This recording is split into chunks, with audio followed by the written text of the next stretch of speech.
Alkitab, Suara, Kejadian, pasal 11. Adapun seluruh bumi, satu bahasanya, dan satu logatnya. Maka berangkatlah mereka ke sebelah timur, dan menjumpai tanah datar di tanah Sinear. Lalu menetaplah mereka di sana.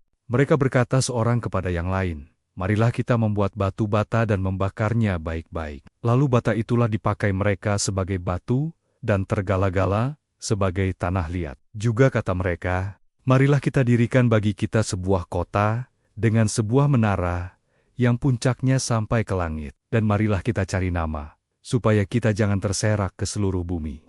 Lalu turunlah Tuhan, untuk melihat kota dan menara yang didirikan oleh anak-anak manusia itu. Dan ia berfirman, "Mereka ini satu bangsa dengan satu bahasa, untuk semuanya. Ini barulah permulaan usaha mereka. Mulai dari sekarang, apapun juga yang mereka rencanakan, tidak ada yang tidak akan dapat terlaksana. Baiklah kita turun dan mengacau balaukan di sana bahasa mereka, sehingga mereka tidak mengerti lagi bahasa masing-masing." Demikianlah mereka diserahkan Tuhan dari situ ke seluruh bumi, dan mereka berhenti mendirikan kota itu. Itulah sebabnya, sampai sekarang nama kota itu disebut Babel, karena disitulah dikacau balaukan Tuhan bahasa seluruh bumi, dan dari situlah mereka diserahkan Tuhan ke seluruh bumi. Inilah keturunan Sem. Setelah Sem berumur 100 tahun, ia memperanakkan Arpaksad 2 tahun setelah air bah itu. Sem masih hidup 500 tahun setelah ia memperanakkan Arpaksad, dan ia memperanakkan anak-anak lelaki dan perempuan. Setelah Arpaksad hidup 35 tahun, ia memperanakkan Selah. Arpaksad masih hidup 403 tahun setelah ia memperanakkan Selah, dan ia memperanakkan anak-anak lelaki dan perempuan.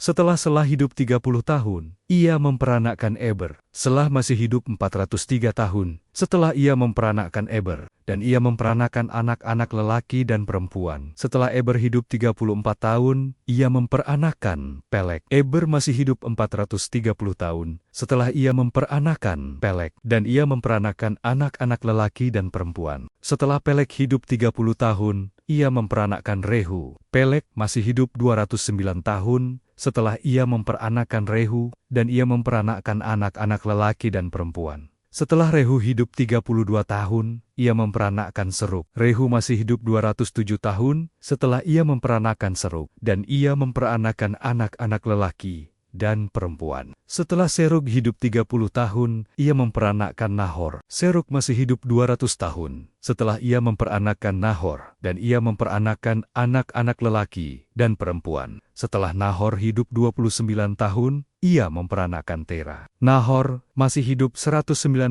tahun setelah ia memperanakkan Tira, dan ia memperanakkan anak-anak lelaki dan perempuan. Setelah Tira hidup 70 tahun, ia memperanakkan Abram, Nahor, dan Haran. Inilah keturunan Terah. Terah memperanakkan Abram, Nahor, dan Haran memperanakkan Lot. Ketika Tira, ayahnya, masih hidup, matilah Haran di negeri kelahirannya di Ur Kasdim. Abram dan Nahor kedua-duanya kawin. Nama istri Abram ialah Sarai, dan nama istri Nahor ialah Milka. Anak Haran ayah Milka dan Yiska. Sarai itu mandul, tidak mempunyai anak. Lalu Tira membawa Abram anaknya, serta cucunya, Lot yaitu anak Haran, dan Sarai menantunya, istri Abram anaknya. Ia berangkat bersama-sama dengan mereka dari Ur Kasdim untuk pergi ke tanah Kanaan. Lalu sampailah mereka ke Haran, dan menetap di sana. Umur Tira ada 205 tahun, lalu ia mati di Haran.